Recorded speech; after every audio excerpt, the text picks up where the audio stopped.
It's Psalm 110 today. So grab your Bible, have a read of that, and come back. I'm going to do something a little bit different with this today. Psalm 110 is the most quoted psalm in the New Testament, and it's pretty high up, I think, on the most quoted one of the most quoted chapters in the New Testament from the Old Testament. So today I'm going to mostly look at how this psalm is used in the New Testament, how it's fulfilled in Jesus, how it teaches us about Jesus. Basically, the psalm is a psalm about God's ruler, which isn't a completely uncommon theme in the Psalms. And it can be broken up into three sections. Verses 1 to 3 presents this ruler as a mighty king. Verse 4 presents the ruler as a priest, and verses 5 to 7 present the ruler as a just. And cutting a long story short, I think this is looking forward to Jesus as king and priest and judge. So looking at how then this psalm is used in the New Testament can give us some insight into just that, what I was talking about. So the first place I want to look at is Matthew chapter 22, verses 41 to 45. And this is what it says. While the Pharisees were gathered together, Jesus asked them, "What do you think about the Messiah? Whose son is he?" "The son of David," they replied.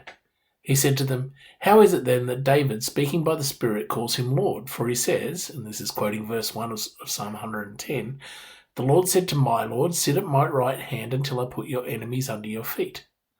If then David calls him Lord, how can he be his son?" So Jesus, quoting verse 1 here, makes it clear that it's not God, the first Lord, Yahweh, talking to David, the author of the psalm here, but, again, to cut a long story short, it is God, Yahweh, the Father, talking to the Son, Jesus. And so we've got, right at the start here, even Jesus says this psalm is about him.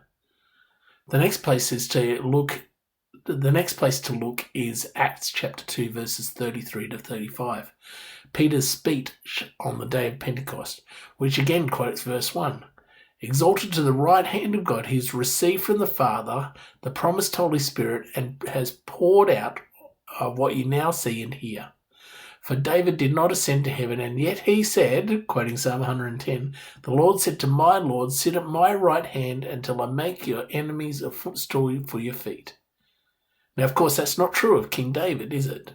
That didn't happen to King David. But it is true of Jesus. He's risen, he's ascended to heaven, and as we say in the Apostles' Creed, he is seated at the right hand of God the Father Almighty. So these two passages then together, Matthew 22 and Acts 2, give us a picture of Jesus as a risen king. But in another passage again, we get a picture of Jesus as the perfect priest, and that's Hebrews chapter 7. In verses 15 to 17 it says, "And what we have said is even more clear if another priest like Melchizedek appears, one who has become a priest not on the basis of a regulation as to his ancestry," in other words, descended from Aaron, "but on the basis of the power of an indestructible life. For it's declared," quoting Psalm 110, "you are a priest forever in the order of Melchizedek." And it goes on in verses 20 to 21 of chapter 7. "And it was not without an oath. Others became priests without any oath, but he became a priest with an oath when God said to him, 'The Lord has sworn and will not change his mind. You are a priest forever.'" Again, quoting Psalm 110. So Melchizedek is this guy, if you're not familiar, who turns up in Genesis chapter 14. No one knows where he comes from. No one knows where he goes, really. But he blesses Abraham. And the idea somehow is, and I think I've got this right, I haven't really looked it up to research this, so I'm going from memory here, that he was a priest who served God, of course, before the Aaronic priesthood in Israel. And he has no known ancestry, so it's like he always, somehow mysteriously appears, and he is this eternal priest. I know it's kind of weird, but the point is that Jesus is like this guy, not like the priests of Israel who kept dying and having to be replaced. And this is emphasized, of course, in the last passage we'll look at, Hebrews chapter 10, verses 11 to 13, which says day after day every priest stands and performs his religious duties again and again. He offers the same sacrifices which can never take away sins.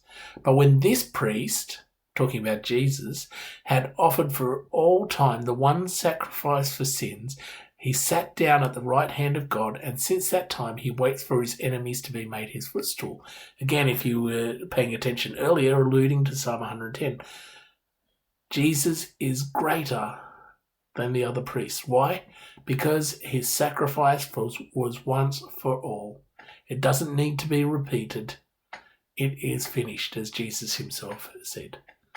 So I pray that this quick journey, and it has been really a quick journey for quite a complicated thing, through this psalm deepens your picture of who Jesus is and of God's plan to rescue his people through Jesus, which was laid out even before the foundation of the earth.